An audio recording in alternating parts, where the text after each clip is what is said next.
Hey guys, happy Valentine's Day. You got some hearts going on back there. This has absolutely nothing to do with Valentine's Day.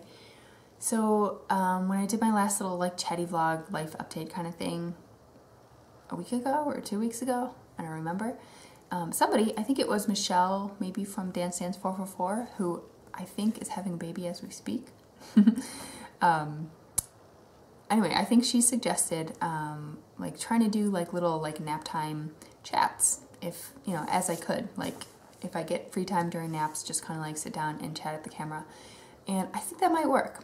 It's taken me, today's Friday, and I've had the intention of trying to just like do a little bit of a chat every day this week, and it's never worked out, but it looks like today's the day. So yeah, just maybe for this time in my life right now, this is what'll work for me. And people seem to really like chatty vlogs, and it means less editing and less time for me and stuff. So anyway, I've got just like a few things that have been in my mind this week that I've you know, put on my list to chat about at some point.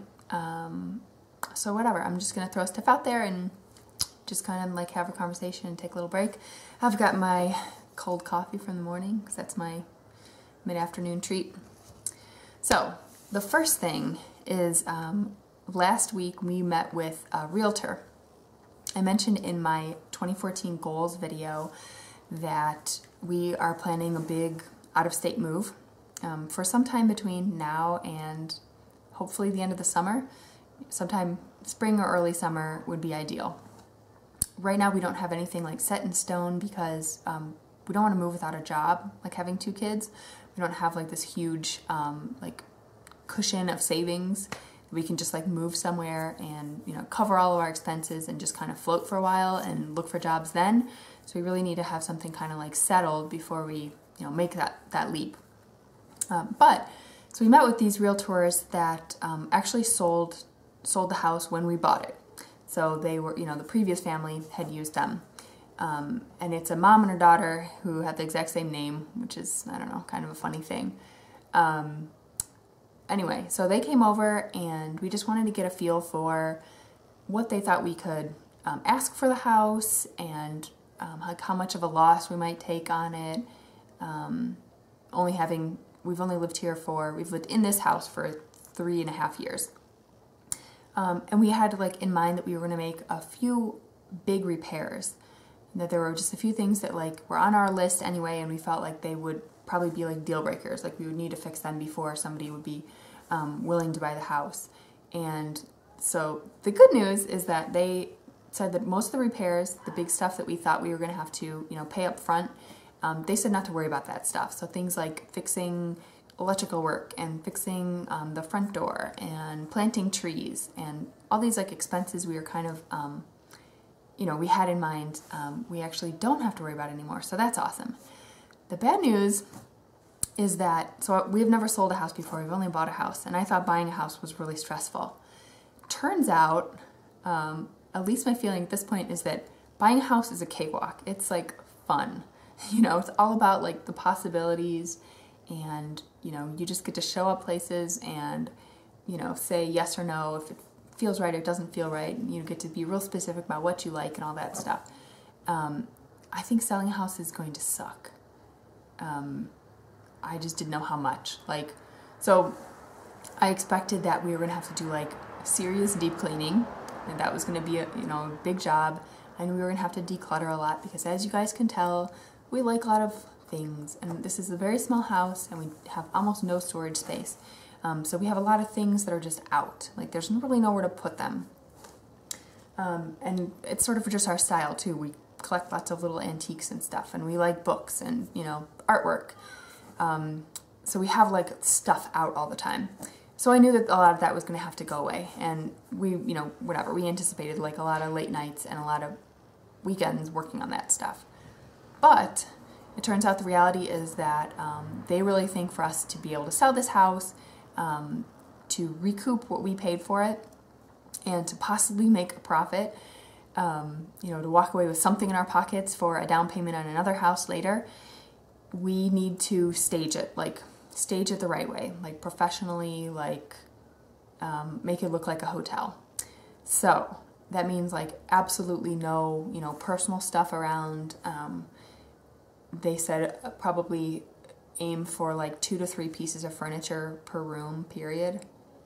And I can't even tell you how many pieces of furniture like we average per room. It's ridiculous. Yeah, we just had like a total come to Jesus moment. Like, this is going to be so much huger than we expected, and we don't have anywhere to put all this stuff. You know, we use the guest house, the sort of apartment in the back, as storage space, but we're going to need to show that as like a functional living or guest space. So we can't just stash everything in there. There's a basement, but the access to the basement is through a, like a, what's it called? Like a trap door in the floor, and it's really, really awkward, and it's hard to get in there, and the ceiling is low, and I just can't, I can't even imagine like moving furniture down there, you know? So I don't know what we're gonna do, if we're gonna borrow a friend's garage or rent a storage space or something, but this is gonna be a gigantic thing. So that has been all that's been on my mind this week. And unfortunately, in like the evenings when I need to be getting started on like packing stuff up little by little and, you know, making the job a little bit easier down the road, I instead have just been like wasting all my time watching the Olympics. So this is really going to be a crazy year. That's one thing. The other thing I wanted to put out there, that I don't know if anyone else is experiencing this, but I don't know if this is partially like postpartum hormones, or if it's just a normal mom thing, or it's just a way that like maybe other sort of anxiety and stuff in my life is manifesting. But I feel like in the past couple of months, both online but also just in my personal life, people I actually know, I've been hearing all these like horror stories about things happening to kids, and just like freak accidents and car accidents and you know, illnesses and just all kinds of really scary stuff. And it is affecting me so much more. Even, you know, it affected me, that kind of stuff affected me more after I had Alice for sure, but I don't know if it's having 2 kids or what, or it's just the point I am in my life. Maybe it's like my age and dealing with like existential stuff or whatever, but I have so much anxiety right now about like something happening to my family. Any number of like scary, bad things happening to any of us. It's just like haunting me all the time. It's just, I don't know, I'm so much more afraid of things than I ever was before. I mean, I don't like think I need to be in therapy. I don't think I'm having like a real serious like anxiety disorder, or some sort of crisis, or some sort of like postpartum depression issues. Oh no, August.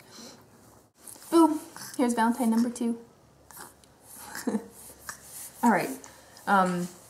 Anyway, what I was saying, like, I'm healthy and I'm okay and stuff. It's just, I just have all these, I don't know, I just kind of can't like let these stories go, and I can't like, you know, child abuse stuff, and just, it just affects me in such a way now. I just love you so much, you know, that's what it is. I just love you so much. I just can't handle it. I just can't imagine. I just can't imagine not having my like precious little family. I don't know. Very last thing, we are skimping on food budget, even more so, and I just want to, I've been having like really super cheap meals, like seriously, like literally like rice and beans and scrambled eggs and really cheap stuff, like soup, just basics. And I just wanted to ask for like, what are your best, like cheapest meals that you make? What are your tricks? I feel like I've sort of been living this way for a really long time, so I feel like I probably know most of the tricks, and I'm probably doing most of the tricks, and we're probably eating most of the cheap meals and stuff, but I don't know, inspire me. Maybe there's something else I haven't thought of. So if you can leave a comment or make a video response or something like that, and just let me know what are your favorite like super duper cheap dinners, but maybe also lunches. Maybe that's an area that I can cut back a little bit. I think that's it for today, because we are gonna maybe play a little bit while Alice is still sleeping. Have some one-on-one time, right? Hope you've had a good week. Thanks for watching.